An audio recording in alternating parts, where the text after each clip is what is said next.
Well, good morning, everyone. Thank you for joining us on Gamecast Radio Sports Talk. I am Tim Kernan, alongside Mike Freshwater. We have a special guest here today that I will introduce appropriately here shortly. But Mike, we haven't been together for quite a while, but good to see you again.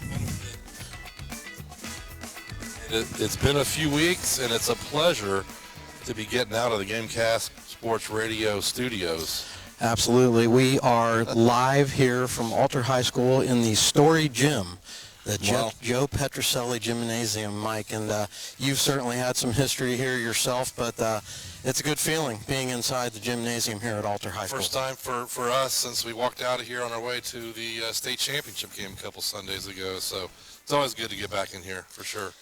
And folks, of course, I mentioned we are joined here by a special guest. He was an assistant at Coulter High School to Coach Joe Petroselli from the 94-95 season through the 96-97 season. He was head coach at Cincinnati Hills Christian Academy the 97-98 season and kept that position through 2001 and 2002. He returned here to Coulter as an assistant from the 2002-2003 season through the 2004-2005 season. He was a head coach then at New Richmond, the 2005-2006 through the 2008-2009 season. He returned again as assistant to Coach Joe Petroselli in his last season in the 2012-2013 season. His tenure as head coach began here at Coulter in the 2013-2014 season. He just finished his 11th year as head coach here at Coulter. His overall record is now 192-87. He has 5 GCL championships, 5 district titles, 2 regional titles, and of course 1 state championship that you just won a couple of weeks ago at the University of Dayton Reno. Folks, we're talking about Coach Eric Coulter. He is father to daughter Kate and son Cameron, and husband to wife Carol Ann. Coach, thanks for joining us today. Thanks for having me. Wow, that means I'm old a little bit. No, it's quite an impressive record. There's a lot of 2000s in there. Yeah, wow. Absolutely. Well, Coach, it's hard not to want to dive into the end of the season, but I kind of wanted to try to go through it a little bit chronologically. Sure. And maybe start with something that you're probably starting to get ready for right now, and that is the summer workouts. I mean, it really starts, in the summer. We try to schedule a tough schedule in the summer, a lot of games.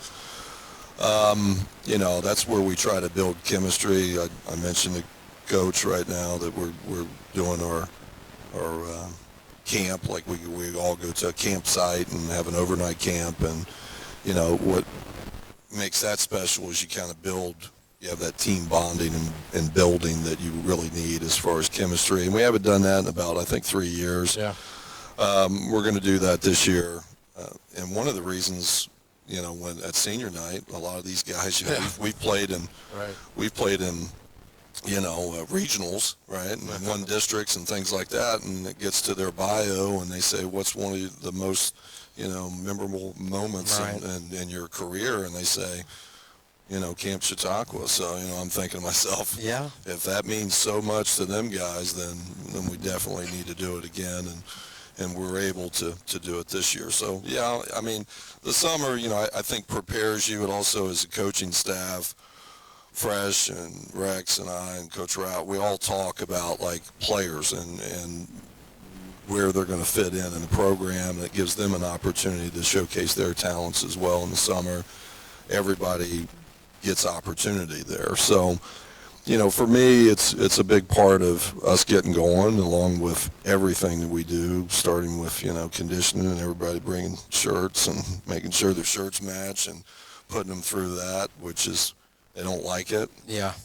It's not something that they look forward to, that they think is fun, but once they get through it, it's a sense of accomplishment, and it also gets us in shape for the style that we want to play. Yeah, and then you will head up north, and you'll participate kind of in a showcase.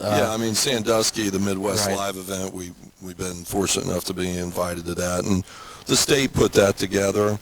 It was one of the things where AAU was, that's the main, part of how a young player gets recruited nowadays is the AAU circuit.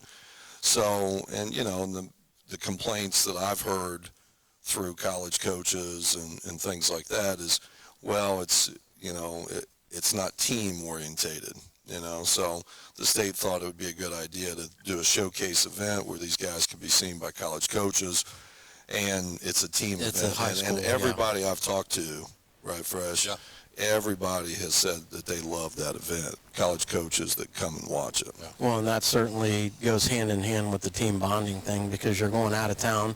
You get the chance to spend some time together, certainly. So, Yeah, and this past year, I mean, when we went to Sandusky, we played really good competition. As a matter of fact, Morgantown was one of the teams that we played, and we lost to them in a really close game. And I looked around the court, and a lot of Division I college coaches were watching that game, and they ended up winning the state in West Virginia in the Right. top division this year. So, for us, I thought that it was beneficial for us to play teams like that and prepare us for what we had going on this year. absolutely. And Mike, you always participate in those things as well. You travel with the team. Sure, absolutely. Yeah, I look forward to it. And like Coach said, it's there's probably, I don't know, 100 teams in that thing. I mean, the schedule's enormous, and the place they played in is enormous. Yeah, There's I like remember 12 you telling me that. full courts in their brand new state-of-the-art facility, and you see, a lot of the regional D1 and college coaches up there.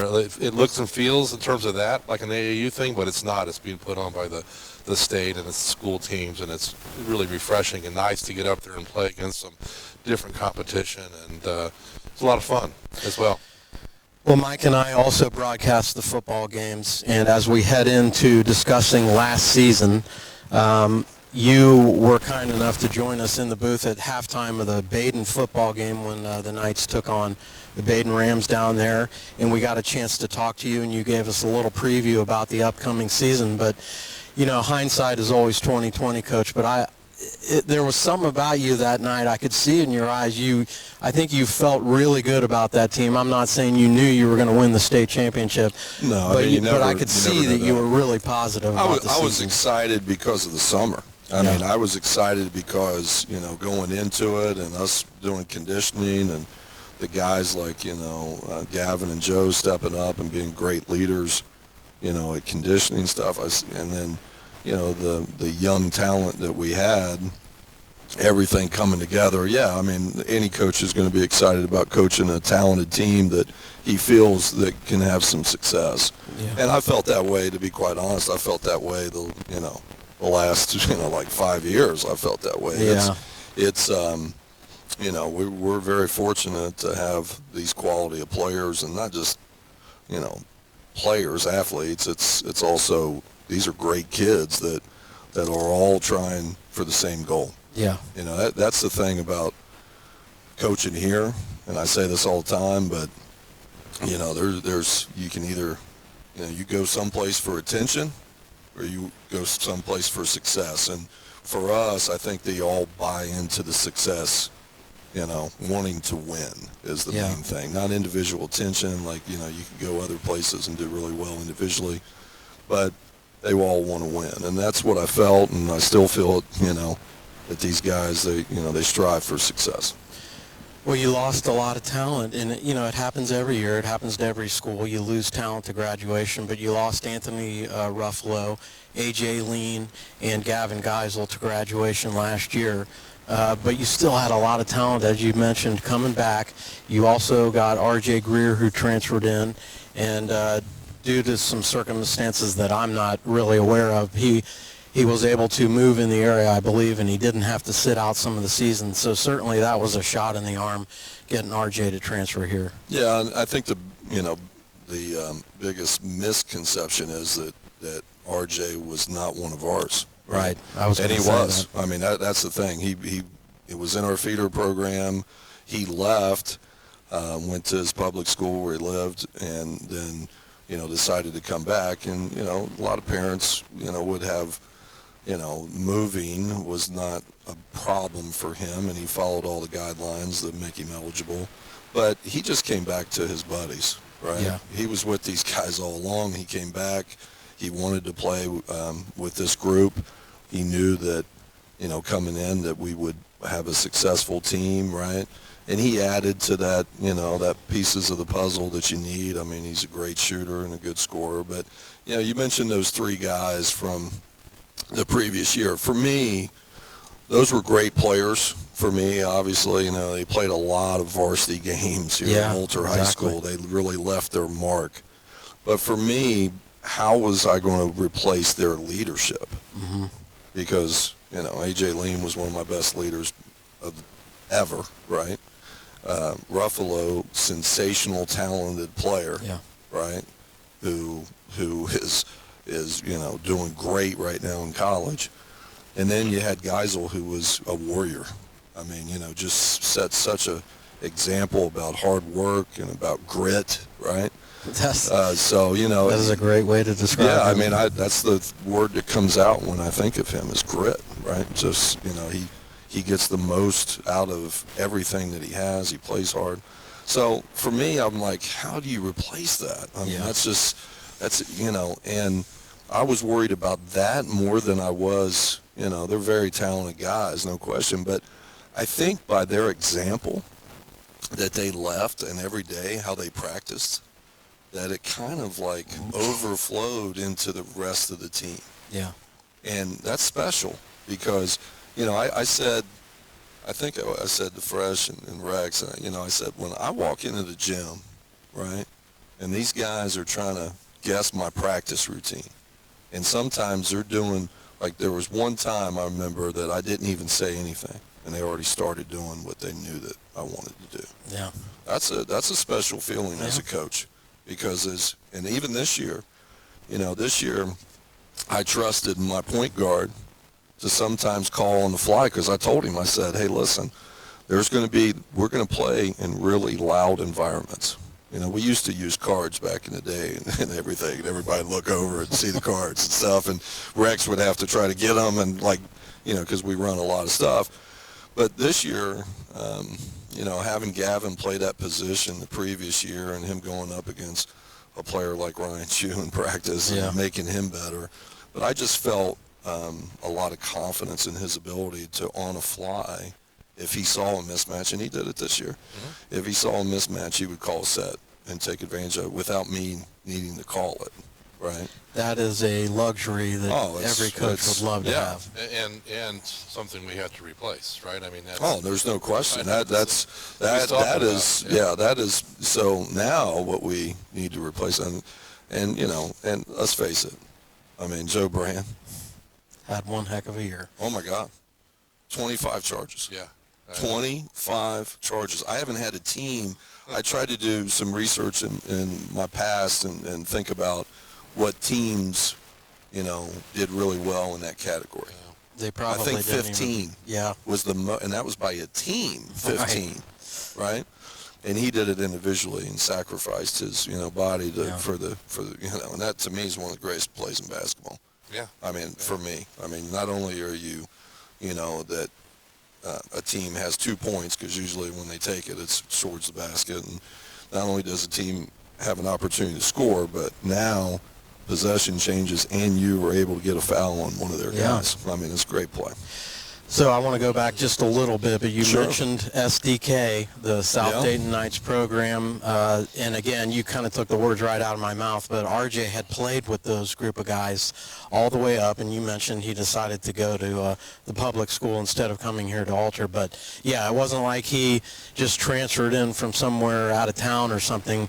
He knew everybody, so you knew it was going to be fairly seamless, but what I wanted to ask you about was the SDK program. How important is that to, Alter and the Alter basketball program? Well, it is one of the most important keys to everything. I mean, Fresh was the one that kind of started it a long time ago, and it's just taken off, and it continues to be great for us as a program, a varsity program. I mean, it's the best feeder program in probably southwestern Ohio. Yeah. I can't speak to the north or the south, any I place agree. else, but for for us in southwestern Ohio, and I get compliments all the time from other head coaches. Man, you got such a great feeder program, and It is. I mean, it is. We got great coaches that lead these young men in our feeder program. We have great leadership there, great support, and it tickles me when when we'll have a camp here in June, and there'll be all these little SDK kids come in, and they'll be wearing their Alter gear, and I love that. And the future of Alter looks really bright. We got a lot of good players in that program. Mike, that must be something that you're pretty proud of, having a big hand in getting that started. Yeah, I did not envision it to end up the way it has. Over 100 kids, and I don't know how many teams, second grade through eights, and but did not have that in mind when I initially started it. Handed it over after we added a sixth grade team to the seventh and eighth grades, and kind of let other people lead it, and it's grown. And like he said, it's almost every GCL coach I've talked to wants to know how we did that. How did we start that? How did we keep the commitment? How did you do that? Because we need to do the same thing to be competitive. And it has been a little bit of an advantage for us over the years. There's no doubt about it. Just like back in the day when CYO was like a Petro, an advantage for him. Because they didn't have that in the public schools. There were no feeder teams out there. It was CYO. The CYO was it. It was it. You had some great teams in that. That's right. And so this is our competitive advantage, and it's a great program. And, yeah, definitely proud of how far they've come. And it's just great to see all those kids come out to our games and at camp. And, I'll have a grandson in that system here pretty soon. That's going to be fun. But, yeah, it's fantastic, man. Absolutely. Fantastic. Coach, the season started off really well for your team. You got a 2-point win over a very good Hilliard-Bradley team. You won your first 3 conference games over McNick, CJ, and Fenwick. Got a nice win over Dunbar in the Richard Kidd Memorial. And then you headed out of town over the holidays to the Seahawk Classic. You've done that for several years. When the season started, Mike and I had done a few games. I didn't think you were going to lose a game. I mean, the team looked so good. That's him. I saw lots of flaws with us early. I'm sure you did. A coach always does. But yeah, we got off to a great start. And to me, the Hilliard-Bradley win to start the season against a very good basketball team to start. And to tell you the truth, Mason's been really good to us. Yeah. We beat Homestead. And Fletcher Lawyer's team, he just played in a national championship game. And I'm thinking back as I'm watching the TV broadcast and watching the national championship, I'm like, Ryan Chu gave him Eric Fitz, when we played them. And Energizer Bunny. Yeah, and we ended up beating them. And matter of fact, the guy who promotes it, Benny Carroll, great friend of mine and a former coach. And it's the reason I go to Mason is because of him. And he was trying to find a team to play these guys. He was like, I don't know if nobody's biting on this because they're such a great team. And I said, let's play them. That's fantastic. And we played them, and then, of course, we've done really well there. And then this past year, Hilliard-Bradley, a well-coached team that has, a lot of talent and has had a lot of success. For us to win that game in a close game like how we won it, that builds confidence, especially for a team who has new guys on it and guys coming together. And for me, that was a big thing for us to start our season and get that win, and then that kind of carried over. And then we played a really athletic team, like you said, in Dayton Dunbar, and then we went down south to Hilton Head, which is a great tournament. I think the kids.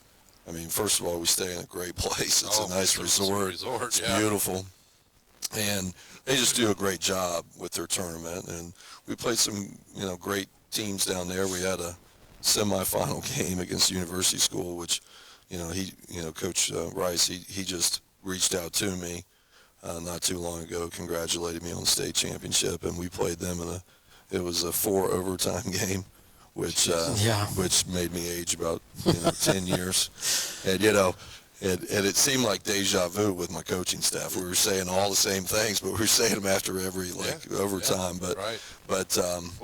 You guys kept fouling out. Yeah. We had 3 starters on the bench when the 4th overtime started. But winning a game like that, oh my goodness, that helps you in those tight ones. Now. I was going to say sometimes it's immeasurable. That's one of the things that Coach Petro always used to say to me, that you need to be in situations. We practice situation stuff all the time in practice, but you need to be in those type of games. Real life. Yeah, if you blow out teams by like 40, that's not helping you. Yeah. I mean, it's just not.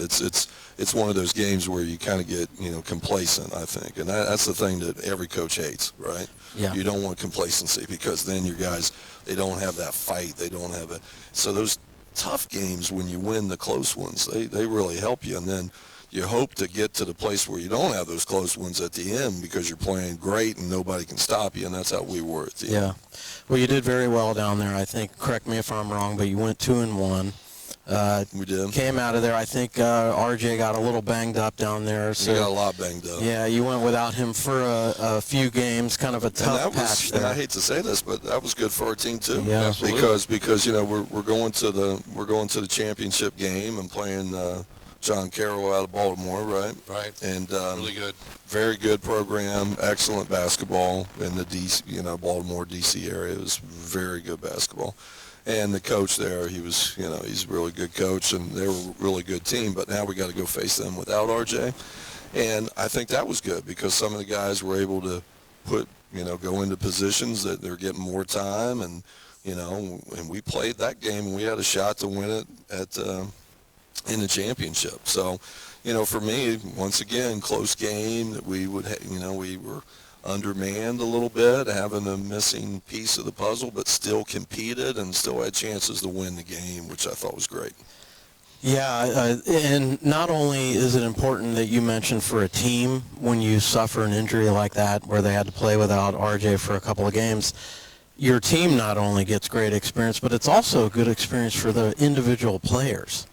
No They may question. get a different role and may have to step Yeah. up in other areas that they're not used to. Yeah, and we had to, we had to play Charlie at a different type of position, and he did really well.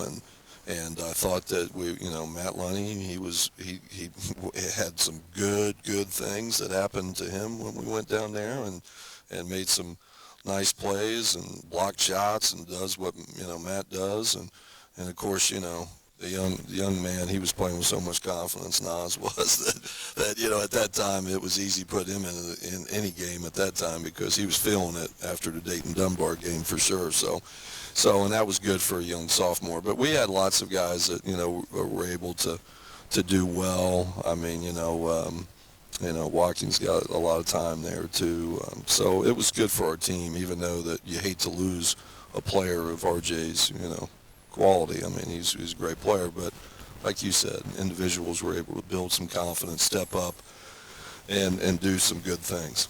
Well, and Mike likes to say Alter kind of has a motto really for any sport here, but it's anytime, any place, anywhere. And I kind of segue that into just whoever's listening right now, they can tell the schedule is just brutal. I mean, your schedule is brutal. You start off brutal, then you head into conference play, which just proves to be so competitive and tough every year. Do you have a handle or a touch on how the schedule comes about? I mean, do you have some input? Schedule. You do? Oh, yeah. Okay. I mean, Chris Hart, my favorite athletic director of all time.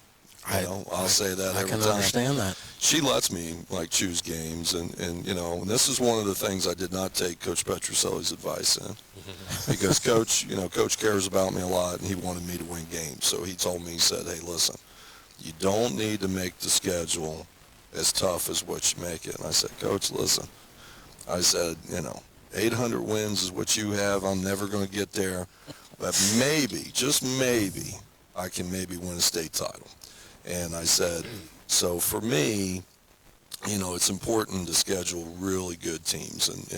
But he was trying to protect me more than he was, because when you schedule these games, it makes it tough, right, on the kids and everything. But I've always looked at it as if you play a really tough non-conference schedule and your conference is the best there is, and this year I had so many people tell me, the conference is a little down or whatever. We had 4 teams in districts. Yeah. 4 teams in the districts. That's amazing. Yeah, that case in point right there. Yeah, so the conference is never down. No. The GCL is never down. We are represented always, and nobody wants to play us. I mean, that's the other thing. I mean, this year, This year you had a team in Cincinnati, I'm not going to say who it was, but they jumped on a number 1 seed in Wyoming because they didn't want to come the direction that it led, from the, to the GCL. They didn't. They wanted to stay away from the GCL. So it's like, Don't blame them. yeah, and that's one of the things of our league. Great coaches in our league, great players in our league, and the league makes us better anyway. And then if you amp it up and get a non-conference schedule where you're playing in some of these events and big gyms with big crowds, to me that prepares you for when you do, if you're fortunate enough to get to a district and a regional and then Final Four, that it prepares you for that. Well, kind of sprinkled in there, you had some more GCL games, and you also went into the flying to the hoop, and then a day later you headed up to Columbus for the 6-1-4. Yeah, no, that wasn't smart schedule. Well, So, that was brutal. I mean, you Yeah, played it was. Westminster Academy out of Florida, and then the very next night we traveled up and you took on Division I Westerville North, and it was a little bit of a rough patch, but still you were very competitive in those games. And even though I thought Westerville North pulled away a little bit in the second half of that game, you were in it. Yeah, you we were out in of it gas. So, until like, half. That was, and I blame myself for that loss. That is one of those things where our kids didn't have anything to tank. I mean, Understandable. the energy that we spent against Westminster Academy, which that's when I kind of felt like the future might happen with the state title, is that second half against them and flying to the hoop was one of the best halves of basketball that I've ever seen any team play from Coulter High School. And one of the reasons that I think it was like that is because when you're 18 points down, right, and you go into a locker room, you see a lot of hanging heads, and guys are just like, it's almost like they got knocked down 3 times in a fight, right? So it's hard to get back up. It's hard to be positive. But, I have Gavin lean before I even walk into the, and I lit him up a little bit. I don't like to, yell, but I lit him up a little bit just because I didn't recognize him. But before I lit him up, their captain lit him up, right? So it was one of those things where they were kind of like, they were mad about being down 18, right? But we didn't play like we're capable of playing. We didn't play with the effort that we needed to play, and that was what was frustrating to me. So I let them up the second half.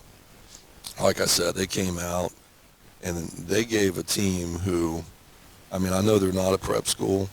They're technically not, right? Technically not, Right. but they are. Right. They have like nationally ranked players, Right. right? Yeah. Nationally ranked. Yeah. Not state ranked. Yeah, nationally ranked players. They got, Coach Gillen a long time ago said when Xavier would go up against like a blue blood, like, Yeah. Carolina or Duke or something like that, he said, they got McDonald's All-Americans. We got kids that eat at McDonald's, right? So Good one. That's great. I So, never heard that one. yeah, Coach would say that all the time, and that's how I kind of was like, these guys are like nationally ranked players, really good team. I watched them on film. They do stuff like, throwing alley-oops from three-quarters court, Costanza and stuff. So for me, I'm like,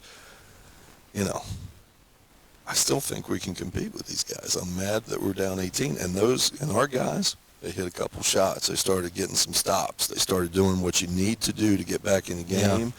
Yeah. And then, right at the end, they're lucky that RJ missed that by this much, from winning that game, and we had a shot to win it. And for me, there's a lot of fight in those guys. I felt like, hey, those guys are competing. They are giving everything they had, and that was one of the times when I went home, even though we lost the game. There's been plenty of times, and I say this, and my coaches they've been around me enough. I say a lot of times, there's games where we win, and I don't feel good because I don't like how we played. Yeah. And there's games that we lose, and I feel real good. I know nobody likes to lose, but I feel good about it. That's one of those games I felt good about the loss. Well, and you mentioned that it was at that point where you thought, this team might be able to do it. Special. Was there any point in the season, Coach, where you just were kind of down and kind of felt like, oh my God, we're struggling. I got to figure something out?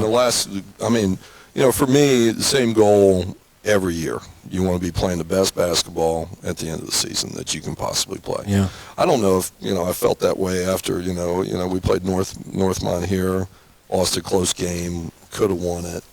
We were fighting. They just played really well. I thought Northmont's defense was really good. And then we had to get them back on track, and we played Baden for the league title to wrap up the league title, and Baden was on fire at that time. They came in really hot, and obviously they continued it by going to the district and winning the district. So when we won that game, I was like, yeah, this is good. Now we go to CJ tomorrow night. Once again, we're kind of like, maybe winning the CJ a little bit overconfident, and of course CJ was in the opposite. They lost like 3 games in a row, and they were ready to fight. And I say this all the time. It does not matter, like, what the record is when we play Carroll, when we play CJ, right? And I always say Fenwick, too. We get the best from those guys when we play them. No doubt about it, because every time. The gyms are buzzing when you and go they over played there. great, and guess what? We did not. We didn't show up, and they played great. So now it's like you got to reset now, because now you're going to the tournament, but you lost your last game going to the tournament, which no coach likes. But at the same time, there's a wake-up call for us a little bit. Mm-hmm. Yeah. I think. Yeah, I agree. And sometimes losses do that. I mean, I can think of, we went in the tournament one year, and CJ beat us by 35? Yeah. Killed us. And they beat us both times bad. I mean, it was tough. We go in the tournament, and this was Coach Staley's last year, and they were the number one seed. They're ranked in the state. 2019. And they were a really, really good team, and we just beat them like a drum. I mean, it was, and we could have beat anybody that night. That's sometimes how when you're playing that well, you can beat anybody, and we beat them, and everybody was like, wow, just pulled off a huge upset, and everybody was kind of like wondering what I was doing, because I went after them a little bit. I went in the same direction that they were in, and even my own staff sometimes were probably like, what's Coach doing? But for me, I felt like it was the best case scenario for our guys. I mean, because I felt like our guys felt like they could beat them, right? We just didn't play well. We didn't come together until the end. So. Well, and Mike might be able to add something to this, but it's funny that you mentioned that. You talk about getting on your players at halftime or in the locker room, because we don't see a whole lot of that on the floor, Coach. No, you have a very cool, good demeanor. Calm, collectible, we do, right? So my insides are melting, but you see the and the thing for me is Coach told me this, and this is something that's learned. Okay, so as a head coach, I can't say that I'm flawless. We all make mistakes, and that's why I tell the players. That's the reason I say next play all the time, because these guys are as hard on themselves as anybody. They don't need me like jumping on them, right? Yeah. So, my style is a lot different than a lot of coaches, but as a coach, you learn through process, just like players. Oh yeah. Right. Absolutely. So when I first started, everything was consumed with, I got to win. I got to win. This is Coulter High School. There's a lot of pressure here. But pressure becomes self-induced, right? So as my first couple years, I was kind of like, my focus was on something that it shouldn't have been on, to be quite honest. I mean, winning, everybody wants to win, right? But your focus needs to be on getting better, right? Each and every day, trying to get better, and also making sure these kids know that you care about them. Now, I felt like I did a decent job of that my first few years, but I was a little wild on the sidelines. I watched myself go back in time, and then it was my mentor, Coach Petro, came to me, and he said, because he was awesome, absolutely awesome at timeouts, right? Like when you have a timeout and you're talking to your team, it's not like what he drew up or what. It wasn't about that. It was about his demeanor when he talked to him, and my demeanor was different. I was like, we had coaches like were telling them all these things, and I was yelling out things, and I just. For me, it was kind of like, I had to check myself, because Coach came to me and he said, hey, listen, he's like, if you're confident in what you do, they're going to pick up on that. If you're calm, they're not going to get like, Yeah. nervous and stuff. And that's something that I've learned through process.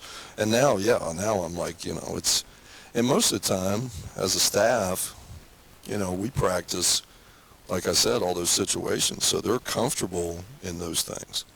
So for the most part, it's not like, at another school a long time ago when I was interviewed, right, they had this big committee. There was like 16 people there. Parents. Really? Oh yeah, Wow. It was the worst interview. I tell these guys about it all the time, and I'm not going to mention the school. The AD was, wanted me to go for the job, and I didn't take the job, but there was like 16 people in this committee. It's a firing squad. Yeah, and they come in and they were like talking about like situation stuff, like you have like 5 seconds left to go in the game. You got a side out. You just called it a 30-second timeout, right?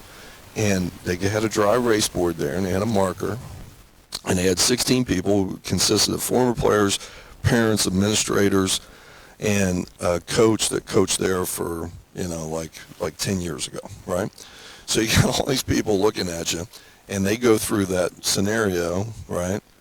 And they give you the marker, and then they got a stopwatch, and they put the stopwatch out, and they go, click. It was an old school stopwatch, fresh. It wasn't. Have you ever gotten anything like that at an interview? Never. This was That's crazy. And this was the first time, and this was years ago. But here's how I answered that, right? I said that whatever the scenario is, my guys are going to be prepared for it because we're going to practice this. Now, when I said that, I had 15 seconds left to write something up on the board. So it was kind of like I wasted time telling them, hey, we're good because we've already done this, and my guys are going to feel comfortable. But, and that's kind of like, for me now is I want to be the calmest guy in the room. And I think it's important because these kids today, they're like, they got all this pressure, added pressure. And like I say, there's it's all comes within, right? So for me, I kind of want to like ease them, make them calm. And how I respond has a lot to do with that. And Coach was right. I mean, Coach Petro in my second year, I think it was my second year, he told me that. He was absolutely right. I was nervous and I did things and I shouldn't have and, thought about the worst case instead of the best case. Coaches, let me tell you something about coaches, and I know he'll be the same way because he's coached for so long, is coaches, they always talk about the losses. They never talk about the wins, right? Yeah. They do. Those are the ones that scar. Even Coach Petro, if we go, we talked to him today. Those tough losses you remember. He had, he went to 9 Final Fours, right? Oh, yeah. 3 state titles. Yeah.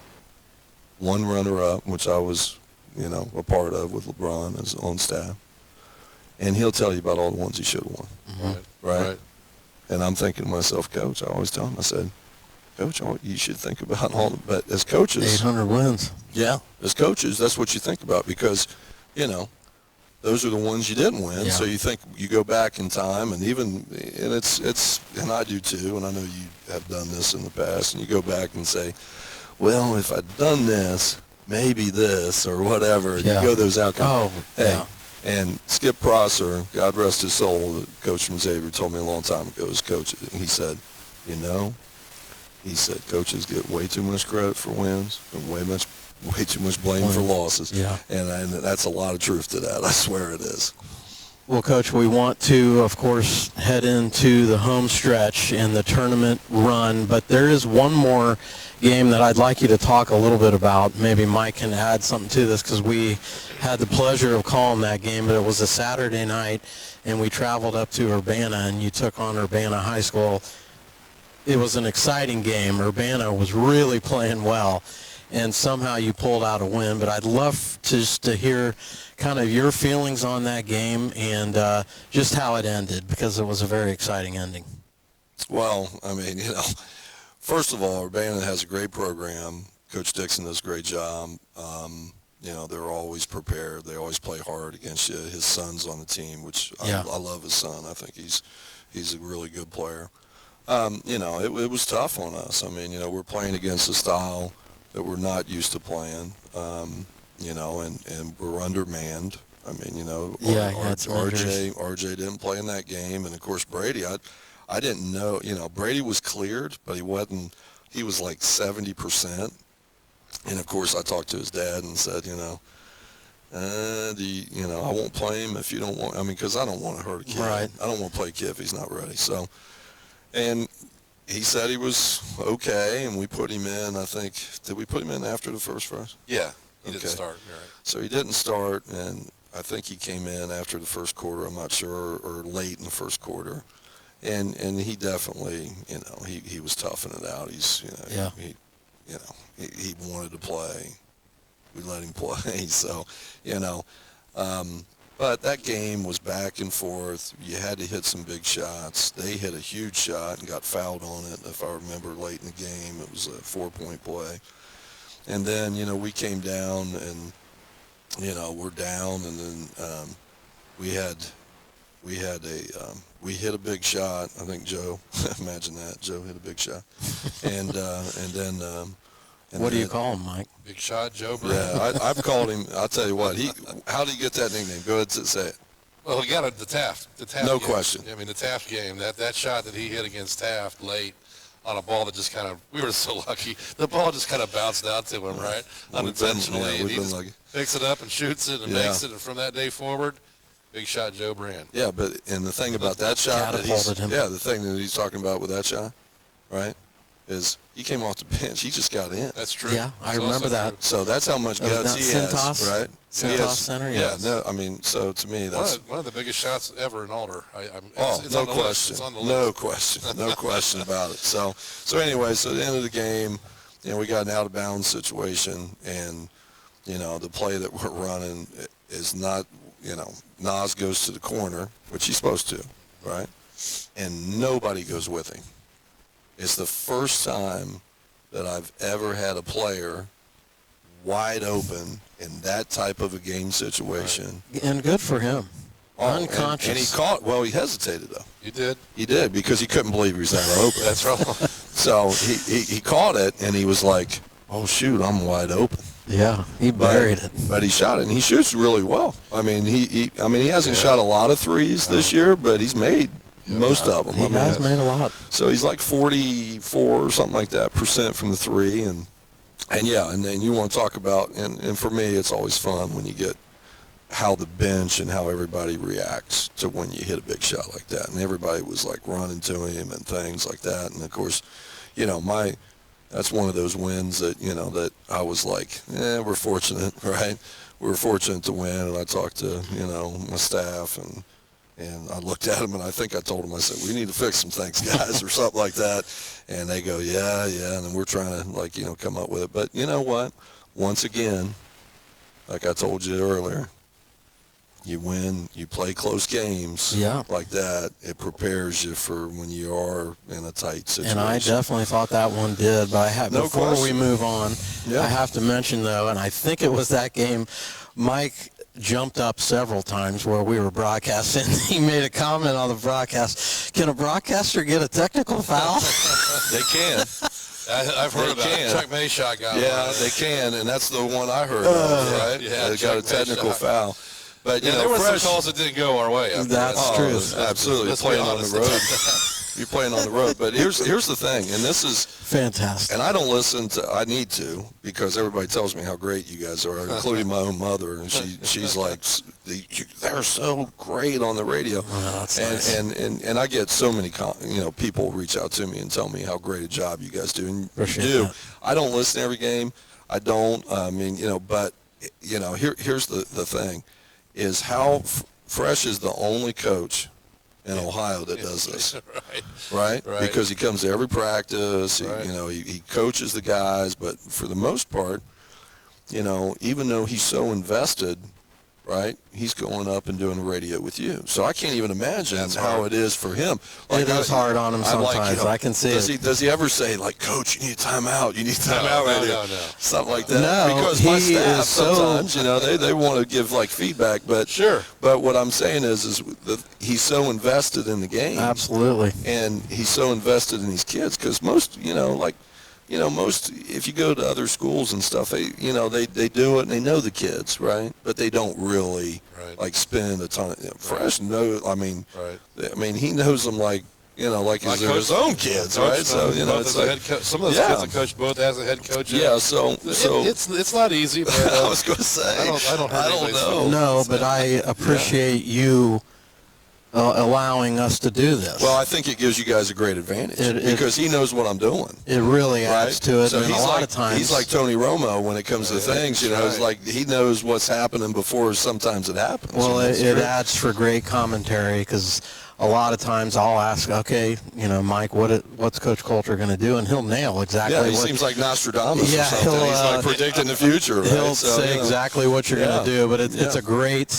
great situation. So I appreciate it. So, we have just a few more minutes, but I definitely want to go through the tournament run. You cruised past Greenville and Shawnee. Those were pretty easy. I quote unquote easy games, but games you should win. Yeah, games that you should win. But you talked about it earlier on our discussion here. But then you headed into the district semifinal and faced Carroll. This was the third time that you were going to play them. They played us very well right here on this floor. Always. A couple of weeks prior. Always plays well. And Mike and I talked a little bit. Mike, you can add to this. But we knew that was going to be a tough game, and I'm sure that you all did as well. Well, we try to avoid the GCL as much as possible. We do. If you look at our two toughest games in the tournament, it was the two GCL games. Yeah. They were both. Carroll was clearly hanging in the balance late. We're down 3 late in that game, right? And they were hitting threes, yeah, especially the first half. That third time when there's so much familiarity, especially when you're going against, and he mentioned it earlier, such good coaches. They're going to be ready, and they got nothing to lose, by the way, when they're playing us like that. And so those were nail biters. Yeah. Yeah, we had to step up and make some big plays. And, for me, like I said, we always get Carroll's best, right? And I think our guys, matter of fact, Nas, he said something like, I've never lost to Carroll, right? But part of that is our biggest problem, and when it comes to playing them, because you feel almost like you're expected to win, right? Mm-hmm. And for me, I hate that because they have a really good team. They're well coached, like Coach Fresh said, and the thing about GCL and the reason I hate playing GCL teams is because they do know you so well, and they know your personnel. They've scouted you at least like 4 or 5 times, right? They've watched more film than any school that you've played, right? Right. So they know what you're capable of doing. There is no secrets. Right. Nobody's going to change at the end of the season what they do, right? So, and then they play loose and free, like Coach says, and they make some shots, and then when they made shots early, they're starting to feel some confidence. Yeah, it's game on. So, yeah. And I'm sure that you could pretty much just ditto the next game. You played McNicholas, same things. You took on McNicholas at the UD Arena. You beat them by 10. But that was also another tough ball game. You eventually pulled away, and I think had it under control. But McNick again played tough. Yeah, I knew we'd get a really tough game from them just because we beat them pretty bad at their place. And let me tell you something. I've known Coach Monahan for a long time. He was going to be prepared. He had time to prepare as well. And it's GCL, like I said. It's one of those things where they know us so well. So then we had big shots in that game and made some big plays, and then did what I say every team's got to do at the course of the end of games like that, make free throws and not turn the ball over. So yeah, and then you headed into the regionals up at Vandalia Butler High School, where you took on Jonathan Alder in the regional semifinal, and we really haven't talked anything about this yet, Coach, but Mike and I commented all the time on it during the broadcast, but your defense was phenomenal. I thought it was especially phenomenal in the regionals, where these were very good basketball teams, and they just could not do anything on their offensive side of the floor. Well, and I think that, pressure on the perimeter has a lot to do with our defense and making shots, tough shots, making them shoot tough shots. But here's the thing about playing teams that have one player that's really good, right? Like if you have one player that you can focus on, say a player gets like 18 shots or whatever a game, right?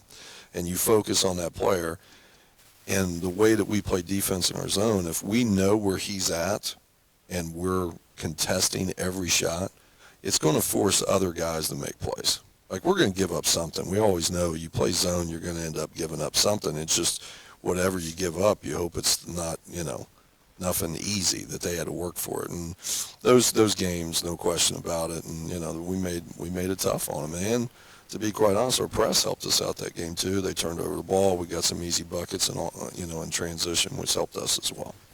So then you headed into the regional final, and you took on Wyoming, who you had took on a couple of years prior in 2020 in the district final. They were a young team, but they had a really good season. It seems to me, I don't know how your coaching staff felt, but it seems to me that this team was a little bit unknown. I mean, you didn't really know a whole lot about them. I'm sure you guys got to watch some film, but again, the defense was phenomenal in that ball game as well, and you guys shot the ball extremely well in that game. Yes, well, I know them well because those are my buddies. So, Okay. Coach Rooks is a buddy of mine. Tim Edmonds used to be my AD back in my head coaching days at CHCA. He took over for his father, who I dearly love. So I knew those guys. Those are all buddies of mine. And we were familiar with them. We played them in the summer at Dayton team camp, and everybody was, kind of, looking at that game, and we knew they were going to have a good team. They have some guys, young guys that are getting recruited. Yeah. But, yeah, I mean, everything has to do with, and I said this, I can't remember, it's Rex maybe, that everything has to do with, like, if you make shots, right? So if you make shots, everything goes well. Mm-hmm. If your defense picks up because guys are feeling, energy off of making shots. And even the NCAA tournament, you talk about, like, teams that have made it, right, that do really well. Alabama, extremely good offensive team. Not great defensively, extremely good offensively. And then you look at our national champion, UConn. Great defensively, right? But also they're top, I think they're number 2 offensively as well. Yeah, they're really very efficient. Okay, so they're number 2 and number like 7 or something like that from their deep. And I felt like our defense picked up and it's natural, right, when you hit shots. Yeah. But yeah, if Mike actually made that comment several times on the broadcast about how when you make shots, it just picks up your defense. Oh, absolutely. And to be quite honest, Wyoming, if they had to do it over again, right, which I know he would say this because, he's a great coach. He really is. And he's, like I said, a good friend of mine. So he was double teaming the ball off of ball screens and leaving Charlie Ewell open. And I told Charlie at the beginning of the season that he was a big key, and if we're successful, and guess what? Charlie Ewell, he was on fire. Yes, he was. And he made them pay for how they defended us defensively. Three pretty threes. much set the tone. Set the tone for the whole game. Absolutely. He did all his damage in the first half, and that changed. And then all of a sudden now Wyoming's got to change how they're playing defense, and it set the tone. And Wyoming went 1-3-1 right in the second half, which Right. I did not think in a million years they'd play 1-3-1. Right. And one of the assistants, nothing was working for him, so they said, let's go 1-3-1, right? Right. And then RJ makes berries They too don't in the guard him corner. in the corner, and so Yeah, and then next thing you know, it's like, oh, geez, do they're too good at shooting. But for us, we used to talk about that. If you're going to play us zone, good luck. Yeah. And we found that out in the semifinal. So you won that game, Yep. and then you're heading to state. Yeah. And, because of the circumstances surrounding the University of Dayton Arena, Coach, you had to literally prepare for 3 teams in a short period of time. How did you guys do that? Well, help from Fresh and Rex. They had to scout on the teams. That's the thing is for me, I depend on my staff a lot for getting us prepared for those games. So they were. And the funny thing is they. And correct me if I'm wrong here, but we both thought that that Shelby would probably be who we're going to play. I mean, they had a player, Mr. Ohio, player that was up for Mr. Ohio, and everybody kind of thought, it's probably going to be Shelby. They beat the number 1 team in state in Lutheran West. Yes, thank you for doing that, Shelby. Yeah, I mean, I was thinking Lutheran West would be an animal if we ever got to them. Right. They beat them once again. So hard to win this thing, right? So Right. they beat them. Coach at Maysville, he was preparing, and then. And we got ready quick, but I think it's also the state of mind of what the kids were in at that time. It was not about, us stopping them. It's about them stopping us. Yeah. I mean, it's they have to play us, and they have to prepare for us, and they got the same time frame, right? So for me, it's an equal playing field when it comes to prep. But my staff did a great job in preparing our guys and getting them ready to play. Well, you defeated Youngstown Ursuline in the state semifinal 73-37 and really controlled that game. Don't play zone. Don't play zone against us. Yeah, they tried it a couple of times in Yeah, that game. yeah. And, the shooting was just unbelievable. But I've said it several times on our discussion today, but your defense was just phenomenal. And I thought especially Joe Brand and R.J. Greer up top were just giving the point guard and the number 2 guard for your opponents just fits up top. Well, I can't remember. We chart deflections. It's a big thing for us. I mean, I preach it, active hands. If you ask any player, like, what's coach say the most, right? They would probably say, next play. As I tell them, next play if they make a mistake. I say that a lot. And then the next thing would be active hands, because deflections lead to good things to happen for us. And those guys were getting, deflections and steals, and we were getting transition buckets, and everything was going our way. We shot the lights out, and a lot of it was because we were sharing the ball so well. I mean, we were just making extra pass. Guys were penetrating and kicking, and I was worried about that game coming in. You're playing the 4th-ranked team in the state, a coach, Coach Gunther, who's been there for, ever, and is a, well-seasoned coach, right, and knows what he's doing. But also preparing for him's tough because they change defenses so much. Yeah. So, and there was one time in the game where, and we walked them through some of the sets if we were going to face zone or whatever, but everything that, when you're talking about a perfect game, that was almost like a perfect game because there was not one area that we did not do well in. Well, and I thought, We had a great week of preparation for that game, though. Having a whole week of practice. Yeah, exactly. I mean, it was. Yeah, I mean, the next game, your quick turnaround in a day, but and playing a team that you thought might not make it there, but yeah, we did. We had a good week of practice. I thought practice went well, focus was well. We did a lot of good things, and like Coach said, I mean, they were ready as well. Well, and I always kind of hesitate to point out one individual because I thought your team was just phenomenal in the Final Four. But I thought Brady Connor really played a great game against Ursuline in that state semifinal. He was penetrating.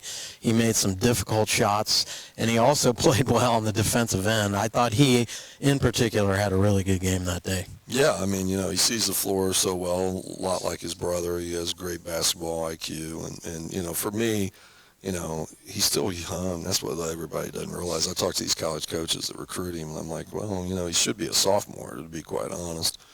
And for me, I just look at it as he needs games like that because with him, it's all about confidence. If he plays with confidence, he really makes an impact on a game. No question about it. So you, as mentioned, you defeated Ursuline in the state semifinal, and the next day, you're going to take on Maysville, and boy, what a great atmosphere that was. Wow. I mean, just a phenomenal crowd showed up for that ball game, and I think everyone that lived in Maysville came to the game that day. Well, we get at least half. Yeah, we get spoiled here at Coulter High School with going, doing special things. 1971, I believe, was the last time that they were in something like this, and Maysville, yeah. Right. And Maysville just, like you said, Zanesville showed up. Right. The whole city of Zanesville. And it was a great atmosphere against a really, really good team. These guys, they earned their way. They played some tough games, made some big shots. They have their own big shot guy, Bob, and they Bob was good. they they deserve to be there, no question. There were a few times in that game, I thought, Coach, where it appeared to me, I don't know how you guys felt on the bench, but it appeared like maybe you had control of the game, but Maysville came back several times and didn't get it too close, but they got within fighting range again several times in that game. And that's how they've been all year. Yeah. I mean, they've been down first half, come back, and the style that they play, where they shoot a ton of threes, right?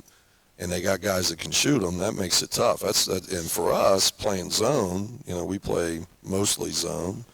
That makes it really difficult because it's not like you key on one guy. There's like three guys that could really hurt you. And for me also, it's one of those things which they just hustle. They play really, really hard. They give you everything they have, and the whole community. The story is a great story for them and what they accomplished this year. But, for me, like you said, basketball's a game of runs, right? It seemed like, and I got to a point where I had to make a decision. We have a lead, and it was like third quarter, and I always huddle up with my staff, and I just wanted them to go play. I said, we're playing to win. We're not playing not to lose, and because I didn't want to hold the ball. Because if you hold the ball, right, then you kind of like are killing your momentum. Yep, exactly. In that third quarter, we were going. Everything, all systems were going, and we were hitting shots, and we were playing loose and free, and that's the way I want our guys to play. I thought the third quarter was not only big in that game, but it was big for you all year. I thought the third quarter was really big, and I think Mike made that comment several times. The third quarter seems to be what kind of gets you guys moving forward, maybe you can create some space, and I thought you did in that game especially, even though they came back a couple times. Yeah, I mean, they fought hard. I mean, it's a state championship game. Yeah. If you have to go into the locker room and look in that mirror and say, I took a break, there is no breaks, right? I don't even care. I mean, to be quite honest, guys came off the bench when we subbed, and we felt like we got this, right? And we subbed. I mean, there was guys that on our team, because they didn't sub. No, right? not much. No, only when they got in foul trouble. Yeah, but they didn't sub. So at the end of the game, when we subbed, our guys that came off, they were getting on the floor. They were going after rebounds. They were playing hard. Yeah. And and it was 2 minutes left to go. Right. So we knew that we kind of had it. So that's what having a team and playing in such an important game brings to the table.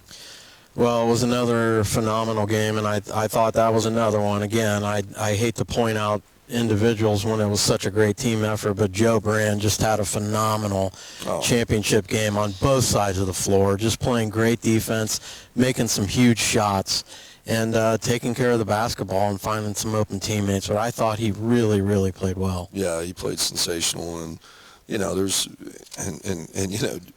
Joe Brand doesn't lack confidence now. That's how come when Coach calls him Big Shot Joe, when you can step in that game in the district final against Taft and make a shot like that, you have tons of confidence, and he does. He plays so hard. Yeah.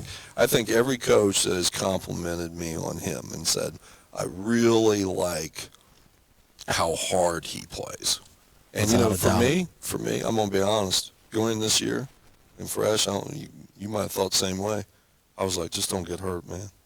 Because there's so many times I thought, oh, shoot, he's going to get hurt. Is he going to get up? Took a lot of charges. He's diving on the floor. He's taking a charge. He's just playing like his hair's on fire, right? So when he does those things, for me, I'm like, oh, shoot, I don't want him to get hurt. Right. But I tell you what, he's like Iron Man. He's like, he just gets right up like he's got a suit on or something. Yeah, it's amazing. He's amazing, and he's got a bright future going forward in terms of his playing career. But, absolutely. He was special this year for sure. Very fun to watch. Coach, you defeated Maysville 68-54 in the state final. Can you describe your emotions when you finally realized, holy cow, we got it? My emotions were kind of like in check, and somebody asked me, they said, you had your hands in your hip, and I didn't even realize it, but they said, you put your hands over your eyes. And I said, the reason I put my hands over my eyes is because Coach Rex turned to me and said, Coach, you're going to win a state title. So for me, I'm getting emotional now. It is such a special thing to do this. But what makes it so special, and Fresh agreed to this because we're all that way, right? Yeah. We're all like what you just accomplished. There's only a few people that could even say that they've done that, right? And even these kids, what they did, is phenomenal, and it will always be remembered. Right. And that's every coach that talks to me, that reaches out to me, and I'm getting calls and text messages from coaches that I have the utmost respect for, and they've never done it. I mentioned Earl Edmonds, right? Mm-hmm. Earl Edmonds, Hall of Fame coach from Green Hills High School, reached out to me and said, this was a dream of mine and every other coach to win a state title. And he says, and I went to the regionals, and he's a Hall of Fame coach. I went to the regionals twice and lost, and never made it to a Final Four, never made it to a state championship. What you've done is what coaches dream about doing. What your team has done is what players dream about doing. So that, it sinks in afterwards, but the most emotional thing for me was when Coach Petro was on, the side of the court. Yeah, absolutely. And we embraced, and I thanked him. I said, thank you so much for hiring me so many years ago. Because if it wasn't for him hiring me as an assistant, this path would never even have come here. And as much as I am God puts you in places that he wants you to be, and the path that he wants you to, and people that he wants you to meet. And I feel this way.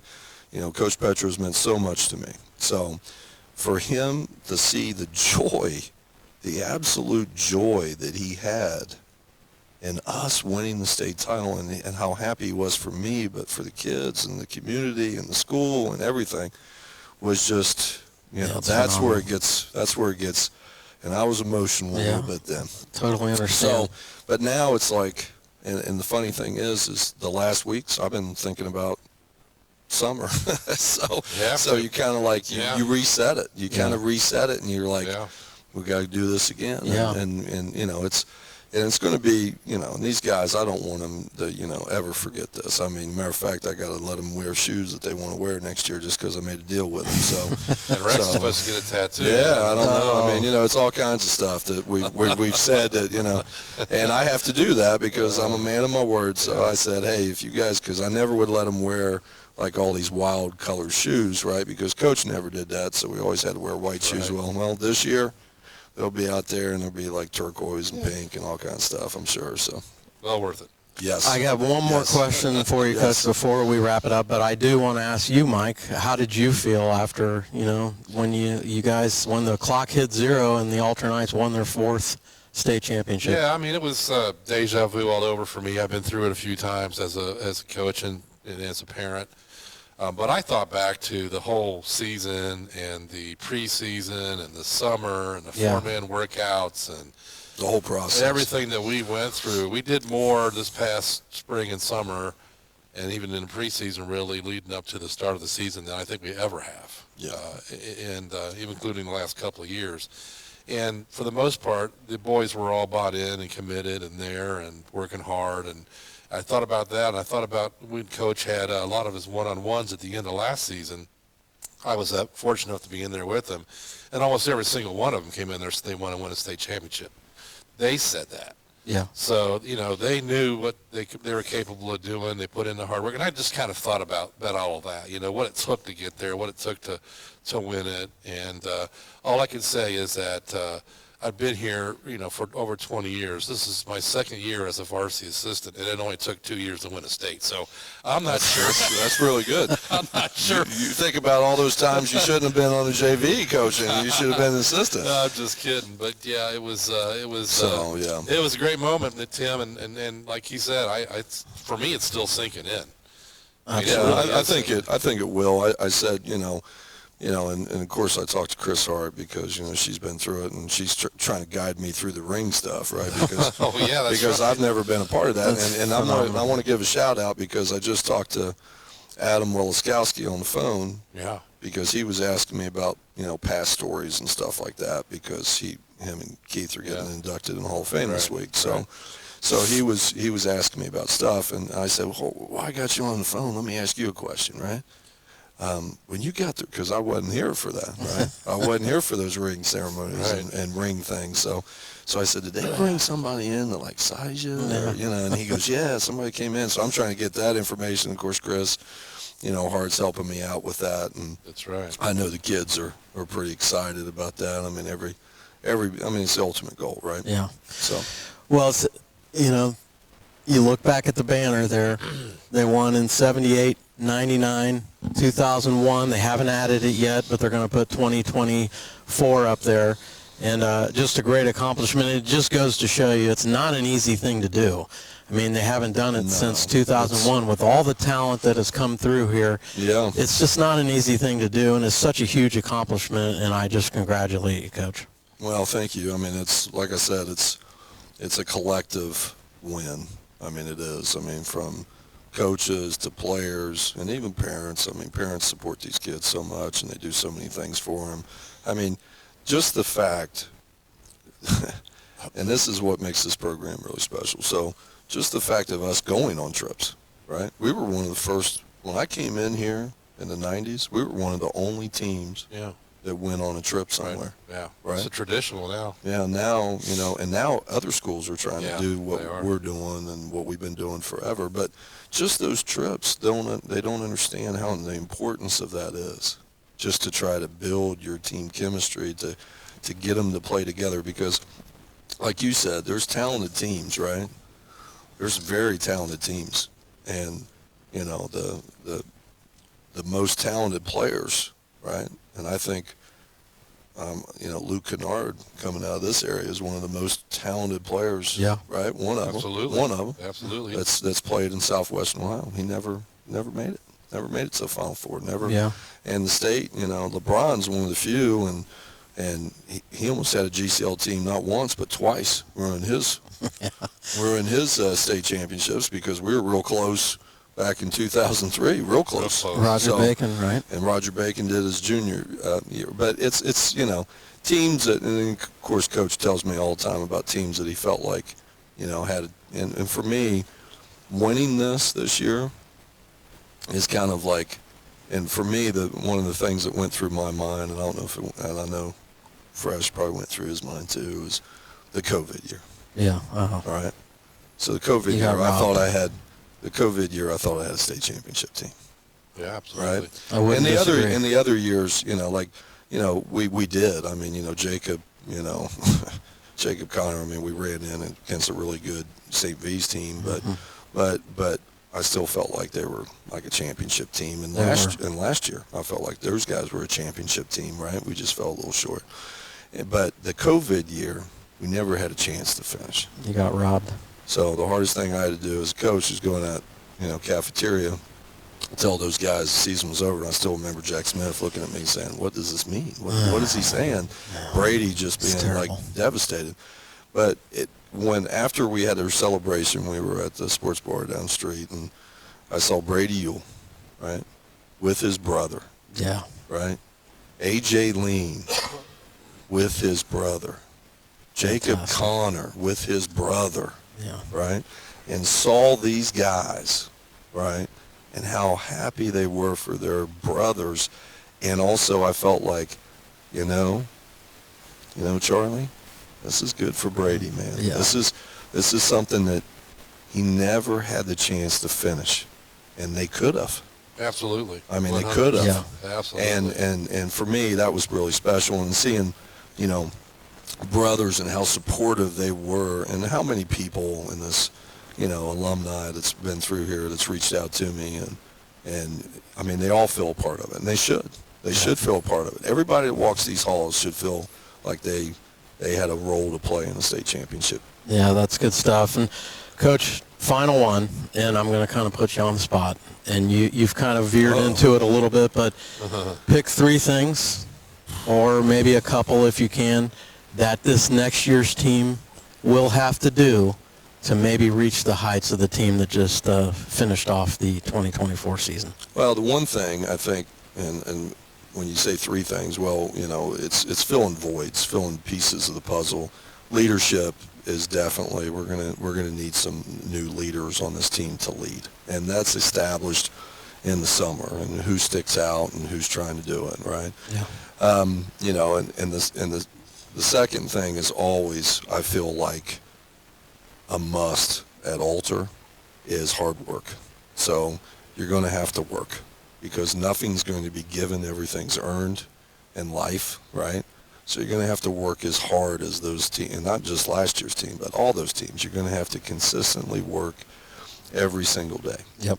And the third thing is just believing in one another. I think the belief system in what we do, the culture that we have, is buying into that is one of the main things that you know is needed.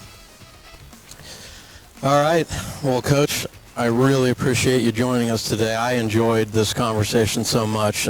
Thank you again for allowing us to cover the games. Thanks for letting me borrow Mike each night and do the broadcast. I hope you feel like it's value added, but I certainly enjoy it. I love covering the games for the team. Everybody loves you guys doing it, and we appreciate it, because a lot of people don't realize, I mean, just like setting up, I didn't realize, you know, you set up today and how long it took just to set up, but all the work and time that you guys sacrifice, I mean, you know, I mean, it's one of the things, like I said, there's so many things that make Alter special, but the one thing that makes it most special is all the people that are involved in trying to help these young men succeed is fantastic. All right, Coach. Again, thank you very much. Mike's thanks to you. And folks, thanks for watching today. We hope you enjoyed the show. We'll be back with you next week. And enjoy the rest of your weekend, but do us a favor on your way out. Subscribe to the channel and like this podcast. And we'll see you next time on Gamecast Radio Sports Talk. Have a great day, everybody. Go Knights.